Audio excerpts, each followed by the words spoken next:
One Piece Chapter 1107. Chapter dibuka dengan request halaman depan. Beppo merasa canggung setelah melihat Law tidur dengan harimau salju.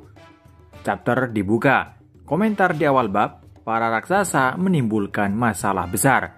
Lalu kita melihat Dory merintah anak buahnya untuk menenggelamkan semua kapal angkatan laut.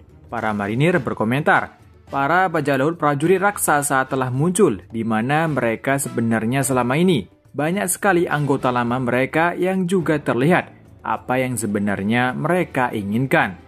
Para angkatan laut untuk menghancurkan bajak laut raksasa, namun mereka tidak sempat bahkan tidak mampu melawan mereka. Sementara, dari atas Usopp yang melihat aksi mereka dengan teropongnya, Usopp merasa terharu dan mengatakan, "Para masterku." Usopp bertanya-tanya mengapa mereka ada di sini. Lalu kita melihat rangkuman dari bajak laut Giant Warrior.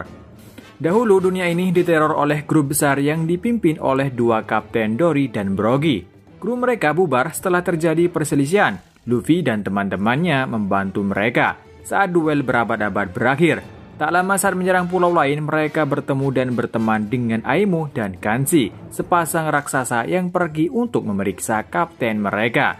Lalu Edison berkomentar mereka berhasil mendorong Marine. Mereka pasti langsung datang setelah mendengar berita bahwa Angkatan Laut merekrut banyak orang untuk operasi ini dan pastinya itu pasti masuk koran. Usopp mengatakan mereka datang ke sini bukan untuk berperang, tapi ingin menolong kita untuk pergi dari sini. Sementara kapal Sanigo masih tetap melaju kencang karena awan di bawahnya dibekukan oleh Brook. Lily tampak kesal dan memukul kepala Brook karena tidak bisa menghentikan kapalnya. Jika terus begini, maka mereka akan menabrak perisai.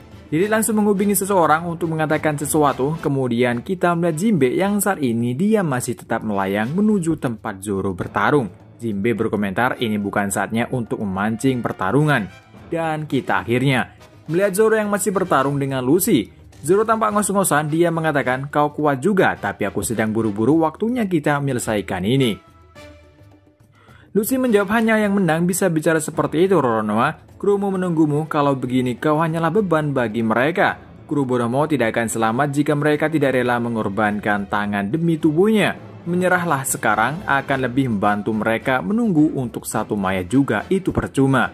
Zoro berkomentar, "Kau berbicara seperti itu seakan-akan kau yang mengendalikan pertarungan ini, Rob Lucy." Sementara di pantai, Marinir melaporkan sekitar 30 dari kapal kecil dan sedang telah tenggelam. Wakil Admiral di sana merintahkan untuk kapal kecil mundur dan majukan formasi kapal perang. Kita melihat ada juga beberapa pasifista tumbang, kemudian kita kembali ke tempat Bonnie. Luffy bertanya kepada Bonnie kenapa Bonnie menangis. Bonnie menjawab, "Selama ini aku sudah mencarimu. Aku tak tahu kau itu Nika." Luffy berkomentar soal pukulan Bonnie tadi yang lembek. Bonnie menjawab, "Aku tadinya mau pakai pukulan besar lentur yang sepertimu. Kalau memang lembek, mengapa kau tidak tunjukkan bagaimana yang seharusnya?"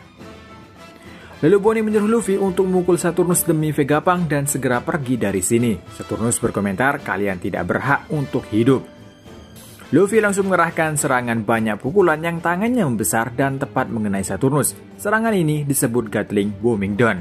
Pukulan Luffy membuat Saturnus berdarah hingga Saturnus terpental cukup jauh. Franky dan Atlas menyuruh Bonnie untuk segera pergi, dan Bonnie juga menyuruh Vegapunk pergi bersamanya. Tapi Vegapunk mengatakan, "Pergilah tanpa aku, Bonnie. Aku sudah lama menjadi dokter. Aku tahu kapan waktuku aku akan mati, dan aku akan mati sekarang." Tiba-tiba Kizaru datang dan menembak laser tepat mengarah Bonnie dan Vegapunk. Beruntung, Sanji segera datang dan memblokir serangan laser Kizaru. Kizaru memasang wajah terkejut, tambah Franky memasang wajah terkejut dan mengatakan, "Bagaimana bisa? Itu kan cahaya." Sanji berkata, "Sinar tidak akan bandingannya dengan cinta." Kizaru mengatakan jika itu mereka harus membuang semua buku fisika dan tulis dari awal. Sehingga telah membantu Kuma, Franky, dan Bonnie segera pergi dari tempat itu. Kizaru mengatakan kalau dia akan menghadapi masalah besar, sementara Sanji, Luffy, dan Vegapunk tetap di tempat itu. Kemudian kita pindah tempat di mana Saturnus terpental. Kita di sini melihat anggota bajak laut Kurohige yaitu Katarina Devon dan Van Augur. Devon berkomentar, "Lihat ini, kekuatan lezat apa yang kau punya. Tak kusangka seseorang Gorose turun menemui kami, itu belum pernah terjadi. Tapi ini akan membuat pekerjaan kami lebih mudah." Devon langsung menyentuh salah satu kaki Saturnus dan mengatakan misi telah selesai. Saturnus bertanya-tanya, ada urusan apa kalian kesini? Aku terkejut. Katarina Devon, seorang buronan level 6 memilih hidup sebagai anak buah. Devon menjawab, Kurohige itu spesial. Saturnus berkata maksudmu garis keturunannya? Krumu selalu merencanakan sesuatu apa yang kalian incar dengan tindakan kalian ini. Van Augur menjawab, seluruh dunia.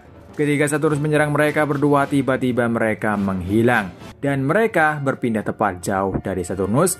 Ini adalah kemampuan dari buah iblis Van Augur teleportasi. Devon berkomentar, kita masih ada di pulau. Bisakah kau menteleportasi lebih jauh? Van Augur menjawab dia masih belum benar-benar menguasainya. Di saat mereka berdua pergi, tiba-tiba dari belakang ada yang memanggil mereka untuk tunggu. Dia adalah Kariboh, dia mengatakan sambil menangis dia mengenalkan diri kalau dia adalah bajak laut juga. Dan dia sudah sangat menantikan ini untuk bertemu dengan mereka sejak lama. Dia mengatakan bermimpi bisa menjadi anak buah dari bajak laut Kurohige. Dia mohon kepada mereka untuk membawa dia, untuk bertemu dengannya. Dan berakhir chapter kali ini. Chapter ini dibuka dengan kebrutalan dari bajak laut raksasa menghancurkan kapal-kapal angkatan laut. Sementara Zoro versus Luffy berlanjut pertarungan mereka tanpa imbang. Dan di tempat Bonnie, Luffy memperlihatkan kepada Bonnie cara mukul yang benar. Luffy memberikan pukulan banyak kepada Saturnus sehingga berdarah dan terpental jauh. Dan Sanji, kali ini dia berhadapan dengan Kizaru, bahkan Kizaru terkejut melihat Sanji memblokir laser cahayanya. Kemudian terungkap siapa yang datang dari bajak laut Kurohige. Mereka adalah Devon dan Van Augur. Mereka yang tanpa sengaja bertemu dengan Saturnus dan Devon mengatakan kalau misi mereka telah selesai setelah Devon sendiri menyentuh Saturnus. Jadi bisa dibilang, misi mereka ke Pulau Egghead hanya menyentuh Saturnus lewat tangan Devon. Yang kita ketahui saat ini kemampuan buah iblis Devon bisa menyerupai orang lain. Apakah tujuannya hanya itu? Dan di akhir chapter, Kariboh yang sudah lama berada di kapal Sanego, dia berhasil kabur dan mohon ikut bersama Devon dan Augur. Apakah Kariboh akan pergi? Dan sampai di sini dulu untuk review manga One Piece chapter 1107. Dan sampai ketemu lagi di review manga lainnya. Tak lupa terima kasih yang udah nonton video ini. Sampai jumpa.